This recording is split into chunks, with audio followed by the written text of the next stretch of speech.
And just like that, it's magic. Seven. You can't deny me. Don't deny me. Okay, hang on. Let me try again. Add. All right, waiting for Sevendust. Wait a minute. I don't know if the magic trick was that good. If we were on the show Penn and Teller, they would have figured it out. For people that weren't out there, I added you and you denied me. Yeah, exactly. So thank you. And until you gave me the request, I wasn't able to do it. And right when you logged out, I pushed the request, so I just had to turn my phone back on again. Good morning. Okay. All right. There you go. Perfect. Well, good to see you, man. How's things? Good. Beautiful day here in Kansas City. I feel like I do more before 9 o'clock than a lot of people do. But what have you done so far today? Let's see. I've been already gone to the farmhouse. That's about 30 minutes away. We have a farm out there that we're going to turn into an Airbnb on the side beside the family once things are better again, of course. But I had to go out there for a little emergency.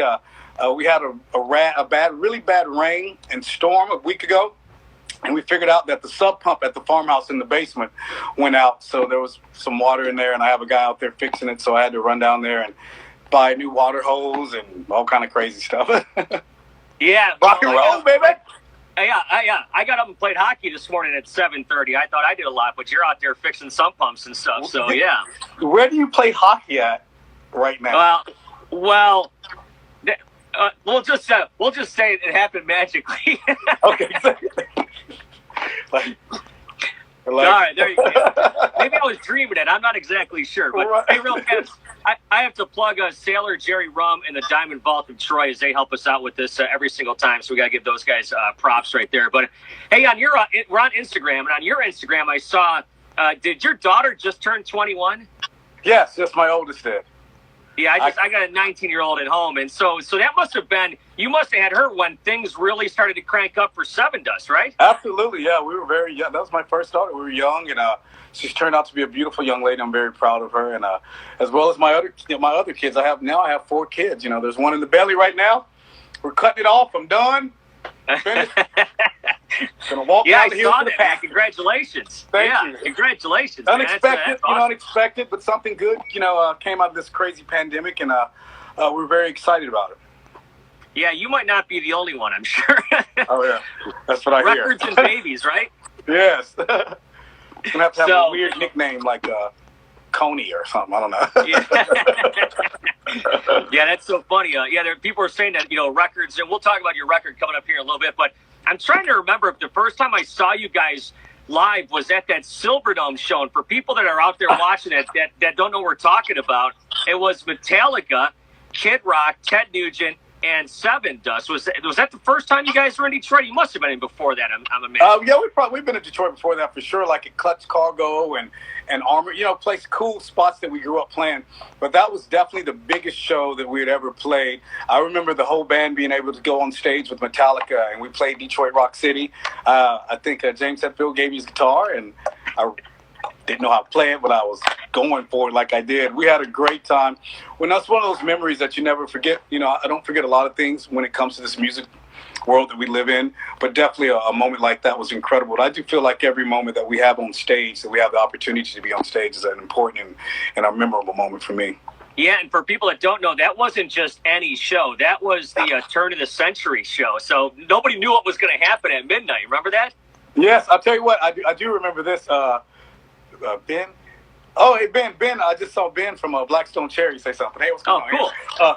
So that morning we were on the tour bus, and I remember seeing this big trailer pull right in front of our bus, and I was like, wow, there are horses here? That's weird. Okay, cool. I love horses. I'm a country boy, so I'm getting ready to run out there and look in this trailer. And I look in this trailer, man, and there's a big buffalo. The biggest buffalo I've ever seen in my life, and it's doing all this stuff. And I'm like, what the hell's going on around here? Ted Nugent opened up the show, and he rolled that buffalo onto the stage. And I remember them having to reinforce the stage. That day was a whole big to-do, but I remember it like it was yesterday. We hung out with Kid Rock. I think we were on tour with Kid Rock at the time. So that was... Yeah.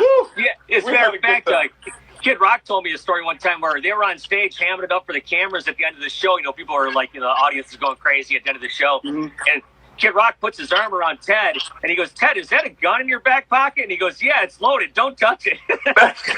Absolutely.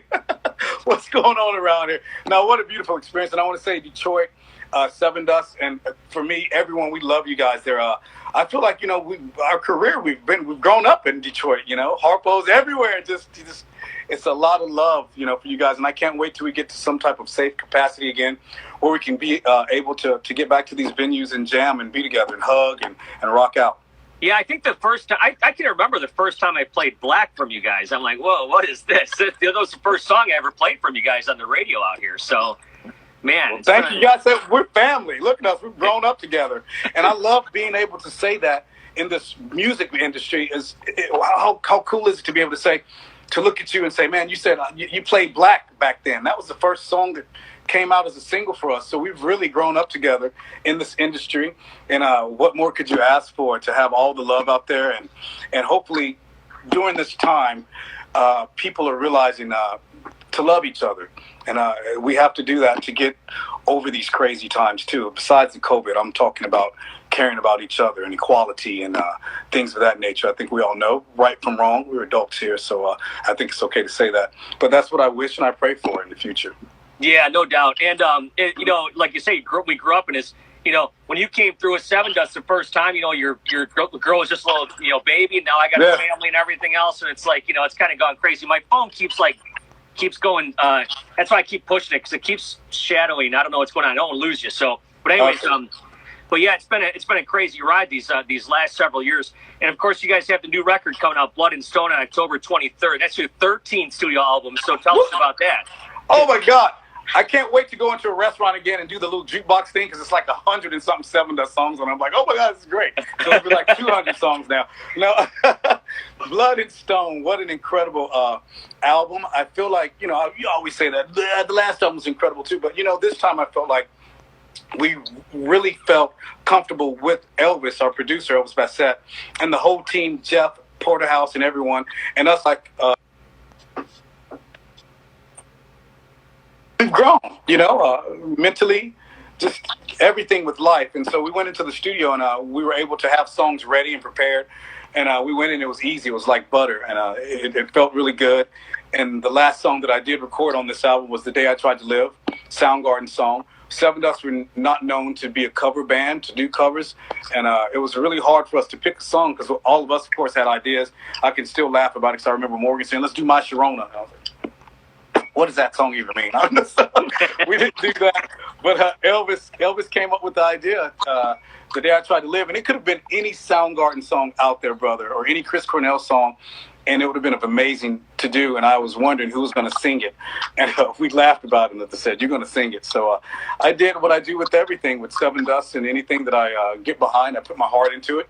And I went in that studio and I rocked it out. And it was an honor for me.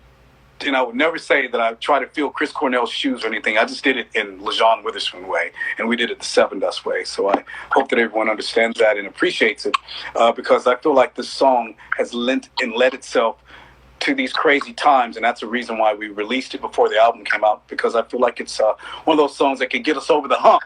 Because I remember growing up, it was always a song that got me over the hump, that reminded me of something, maybe summertime, or, just I look at music that way. And I hope that this song, and I hope that this album that we put out, Blood and Stone, can remind us that we're going through this journey and we got over this time together. Yeah, it's funny how you talk about this, like when everyone, hopefully when we get back to normal. But I was just telling someone today, it's not only the concerts that I miss, but it's the interaction with the fans, and not like the fans of mine or radio station or whatever, but like just the fans of music, where you can talk to people about music and kind of share that bond with them. Because I don't know about you, but I've been kind of hanging out with like the same 50 people each week. You know what I'm saying? Between work and just a couple neighbors and different things, Well, that's awesome. I can't wait to get back to that. The only people that I've hung out with are my kids and my wife and my dogs. And we have a new guinea pig that's named Danny Danielle DeVito. It's been crazy around here. But yeah, I can't, a lot of people ask me, they're like, man, what's it like to be in a band? I'm like, it's great. But if I wasn't in the band, I would still be that guy at the concert talking to the people that are there to see the band. And even though I'm in the band, I can't wait to after the show to go and talk to the people. And, you know, hey, what are you doing? What are you into? What do you like? Because that's what it's all about. Still, for me to this day, it's music is a healer, and it unites us. And if there's one thing that we all come to a common ground on, I think it's music. You know, the concert, we don't have no fights at a concert, you know, anymore. So we have good times. You know, we're all there for the same thing, is to enjoy each other and to enjoy music and to the band.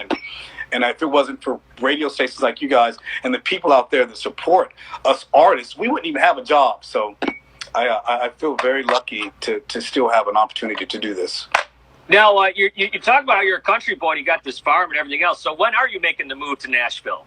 Like everybody else. Well, that's funny. See, I'm kind of backwards. I was born and raised in Nashville. Oh, you didn't know that. I didn't know that. I'm countryer than the ones that are moving there. They're like, I'm like, no. I went to Lytton Junior High. I grew up in Nashville, Murfreesboro, Tennessee. My grandfather, Frank Witherspoon, the first black man to desegregate Tennessee walking horse shows in the 50s and 60s. Really? So he's in the Tennessee Walking Horse Hall of Fame, and I grew up riding Tennessee Walkers, and yeah, man, I'm a country boy, but I love Nashville. I will be going back to do a lot of work there, but as far as moving back right now, I'm happy here in Kansas. I love it. Kansas is really, they've embraced me and my family, and we have a good time here. We have a good time in our house here right now. So. Yeah, no doubt. Yeah, you know, it's funny because, like, I talk to more and more musicians that are going to Nashville. You know, Brad Arnold I just talked to the other day, and he's like, he coined the phrase "country is cornbread" one time. So that's what I thought you were going to say when you said I'm as country as it gets. You know. But... Oh man, I'm countryer than that, man. I think I'm related to Charlie Pride somewhere down the line. You got any favorite country bands? What's that? You got any favorite country bands? Oh man, all of them, man. I mean, if you want me to go like some new country bands, I love Danny Shea. I hopefully would like to work with them in the future. Rascal Flatts is one of my favorites. You know, Willie Nelson. I go back there. I can go old Charlie Pride. I love country. I was born and raised in Nashville, and just not that. I'm a music lover. You know, I never was the guy that was afraid to say that I'm in Sevendust and I like country music. I like pop. I like music. You know, I'm not afraid, everything's got to be deicide. No, that's not me, you know. I got kids. I listen to, you know, kid stuff with the kids, and, you know, we get down with everything. So it's all cool. Blackberry Smoke, somebody said, and I love Blackberry. I love everything. But I want to see, I'm noticing, I don't want to be rude, but I see these people, everyone saying hello and all these comments. What's up, y'all? Love you guys. All right, so back to it. I love music. I can look right here on the wall. There's a plaque from Ronnie Van Zant. I was going to say, yeah, it's an old RCA record, right? Yeah, his daughter, Melody, gave that to me years ago. We were touring. And she was married to Jason from Shinedown, correct? Yes, absolutely. And we were playing Freebirds, and I remember always going upstairs and hanging out with her in the office, and it was this closet that would have all these platinum and just albums and memorabilia from, you know, Leonard Skinner, just all the cool stuff. And this one time I said, hey, listen, I got a bar at my house that I just built, and I would love to. You see that old poster in there? You think I could get one of those or something? She said, hey, yeah, cool, go do your meet and greet and come back up. And I came back up, and I signed a Sevendust picture for her, and beside the picture was that platinum album right there. And she said, go ahead, you can have that. And I remember saying, are you sure? And running that thing to the tour bus and saying, all right, it's time to go. What time's the bus called? For to change their mind. No, but you know, that's a cool story. That's something that I love. It's good energy around here. You know, I try to have little nice things that remind me of the reason I do music and why I still do it. Yeah, no doubt. It's like I have a rock room at my house because my kids one day are going to think I'm the biggest loser on the floor. They probably do already. But, you know, you just want to let them know, hey, I was cool once. Absolutely. My wife made me get rid of all the lava lamps and samurai swords that I have. I got a lot of cool stuff. What's the first gold record you got? That would be when we looked. Wait a minute, no. I hadn't looked at these in a while. Yeah, that one right there. No. Okay. And then that was Animosity. And that was Old Home. Oh, yeah. We got that one in the hallway right here next to me. Yeah, that was cool. And then this is the rest of the bar. You know, from overseas, all the coins that I've collected from all our beautiful troops from around the world. Awesome. Yeah, challenge coins. Yes, and you know, it's been incredible. I think those gigs for us, for me, have been some of the most important gigs too. Just to be able to bring a piece of life to those people over there fighting for our country. It's an incredible energy to go into the middle of a war zone pretty much, and have a young man or a woman walk up to you and say, hey, a year or 2 years ago when this was happening, I was at your show in Chicago at the House of Blues, and they're standing there with this gun, getting ready to go to battle. I'm like, well, be safe. I love you. Thank you for what you do. This right here for us coming over here is nothing. But if this makes you feel at home and it's helping you get through this time, God bless you. We'll continue to do this until the rest of our lives. Yeah, well, one of the dads on my son's baseball team was over in Baghdad, and I asked him specifically, like just last week, I'm like, tell me about the bands that came over. 'Cause I know the Drowning Pool guys go over, and the Three Doors Down, and all those guys go over, and he gushed about how much it meant to those guys to like have a little bit of dose of back home or reality, I guess, set in when you guys were there. Oh man, it's the craziest time ever. The experiences we've had and the people we've met, and then not only that, the brothers and sisters that have been in the service and in the war and that are out and that are back, being a civilian and hanging out with us still. We have stories, and it's incredible, So you made a little cameo in Corey Taylor's latest video. I just talked to him yesterday, man. So tell me about that. That's cool. That's my brother, man. Corey, I love Corey.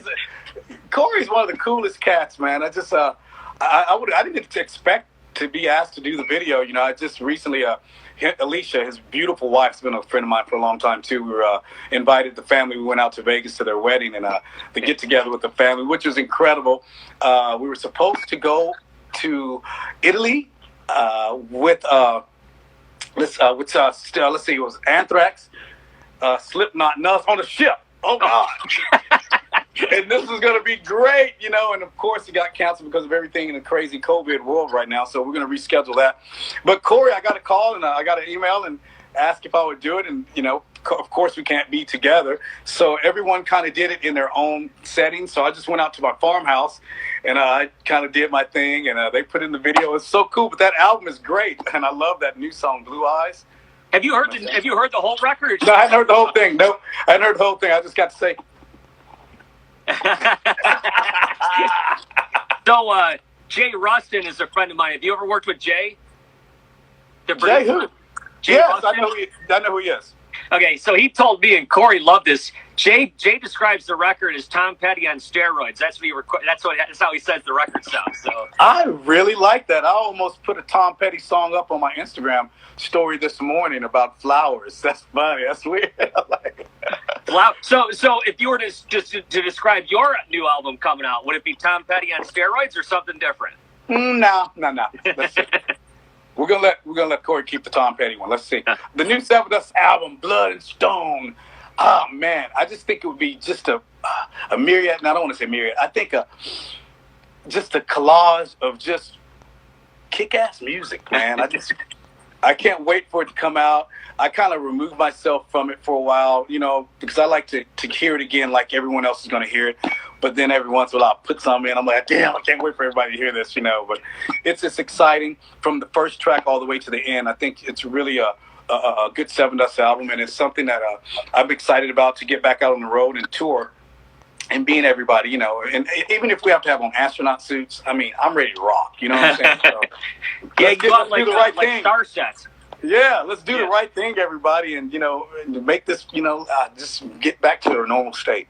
Now, somebody just mentioned something here on the questions, and they said, have you ever met Chris Cornell? Now, I was lucky enough to be at that final show, and I can remember playing Outshine for the first time on the radio and thinking, this is like some new modern Black Sabbath stuff, and here I am.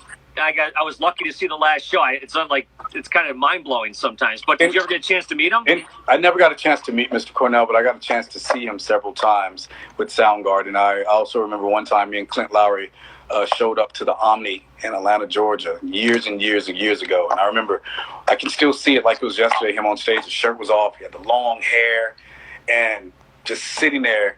We were tearing it down back then. So, just being like in this magical, euphoric setting, and me just, for me as a singer, just like, wow, what I could only imagine doing that one day, and thank the Lord that I have had the chance and opportunity to do it. But Chris Cornell is definitely a legend that will live on forever, and I feel like that there's any artist out there, you have to know Chris Cornell and Soundgarden, because they are definitely pioneers of what we do, just from everything from Temple of the Dog. I was listening to that the other day, and it just put me back as this kid, like, oh my God, these songs and the feeling that you get, just this great music, timeless music. And that's what I want people to remember about Sevendust, is hopefully that we can be that type of timeless band that, can come around even when we're all, we get some gray hairs right now, but I'm talking about when we come back and it's like all gray, people walking weird, and we still jam, and that's what I want you guys to be around for. Yeah, it's been great. You and Morgan have really traveled the miles, right? I mean, it's pretty much, you guys have really you guys must be like thick as thieves, right? Oh, everybody's cool in the band. We're brothers, man. Everybody loves each other, so it's a family. It's definitely, we're all a family. Yeah. So were you on the Metal Crush Mondays on the Sci-Fi thing recently? Yes, did you see that? No, I want you to tell me about that. So I'm up for a good ghost story anytime I can hear one. So I got called. It was great. I love scary movies, and I watch sci-fi all the time. And so when they asked me to be a part of the show with the beautiful young lady, the host, which is Whitney, was incredible. I was all in. Yeah, let's talk about scary movies that we grew up watching and we like, and how I don't like to watch some scary movies while I'm in my house at home, because I don't want to open no doors, nothing. Like what movies? Like what movie would I not watch in the house? Yeah. I don't even know if I want to say it or not. Wait, no. Man, all right. So I might not watch, like, what's that movie we almost watched the other night when they knock at the door, and you're like, who is it? And they're like, is Tamra there? Like, who? No, wait, go get the gun. I think it might be Others or something. Like, I won't watch something like that, but we were talking about just fun movies. Let's see, Lake Placid and The Exorcist and just things like that. Well, it's funny, I recommended Law Abiding Citizen, and right after I was on that the show, they played Law Abiding Citizen, so I felt like that was for me, so I had to watch it. So there's a few movies I won't watch anymore. I watched them, but I won't watch the Candyman movies. That guy freaks me out so much. Me and him talked briefly for a while there when I was on Twitter, and I thought that was so cool that he was a fan and I was a fan of his. Yeah, that's the Candyman. Nope, don't like that either. No, that was crazy. Nothing that you could do in your house, I want to be a part of. That stuff as a kid, light as a feather, get out of here. I'm out. I'm not, no. If y'all are doing that, I'm not hanging out with you. I do remember that as a kid. The board, I don't even like saying it. You know what I'm talking about, moving the thing? Yeah. Get out of here. I remember watching, as a kid, I saw Trick or Treat in the theaters. You remember that movie? Yes, of course. Oh, classic. I got something funny to tell you. So, the other day we take a family ride in the car with the windows rolled up and masked just in case, to go to our favorite spots that we can no longer go to because people are partying like it's 1999. Yeah. And my son saw, which is a pawn shop, and it's got this blowed up leprechaun on the top of it. Listen to this. And he's like, Daddy, or Mom, what is that thing right there? And I feel like, I don't know if that's bad parenting. They didn't really know what a leprechaun, but he's only 4. But my daughter said, Kingston, I think it's a lumberjack. And I remember slowing the car down and turning around and looking at her and saying, what did you say? She's like, leprechaun. I was like, yeah, but it was cool. And then my wife went into this whole thing about, oh my God, you guys, Leprechaun. Me and my sister used to love the movie Leprechaun. So no way. Check this out. We put the trailer to Leprechaun on, and I remember my son's face saying, oh, that's not a good Leprechaun at all. And he looks a little weird. So anytime we see Leprechauns, it's weird. And the kids will not. I've tried to do it as a family to watch Leprechaun. They're not having it. Oh my God. I'm with you. I'm with them. I don't want to see it either, to be honest with you. I saw it. The only thing I remember about Leprechaun was that my favorite Jennifer Aniston was in it. Remember that? That's the one we were trying to get him to watch. That's great. And my wife did this the other day. She's like, that's me gold. That's me something. I'm like, oh my God, what are you doing? Just freak me out. Well, you know what? You mentioned Skynyrd earlier, right? So my brother said something to me. I never forgot. He goes, after watching the end of Devil's Rejects, you'll never hear that song the same way. And the next time I heard it, I was driving, I'm like, oh my God. It's the best in the world. I mean, I'll tell you what, you got to give to Rob Zombie for his directing ability, and the song choice is amazing. You're absolutely right. You hear that song, you think about that movie for sure now. Yeah. That's awesome. In the car, blood everywhere. I could be in a scary motion, movie. I could be in a scary movie, yes. I just want to be in a fictional one. I don't want to be in a real one, and I don't want to die within the first scene. I want to run and get out. I want to save people. I want to cut Chucky, so when he's in the fifth one, you'd be like, oh, I remember when LJ did that to him. You know, he's got one arm and he's limping. That's because I did that. Yeah. You know, the cool thing about like Rob Zombie movies, it's like the Texas Chainsaw Massacre. That movie takes place like in the middle of the day, but it could happen anywhere in Middle America, and that's what makes it so freaky. Especially now, man. I'm just waiting for a zombie to walk up to my door and knock on it at this point. The real one. Hey, speaking of Rob Zombie and stuff, now fill me in on what's going on with your solo. Do you have a solo project you're working on? Yeah. Actually, I'm working slowly but surely. I'm very excited about it. I've been working, if you know the band Raw, the lead singer Sahaj is a very good friend of mine, and we're writing songs together.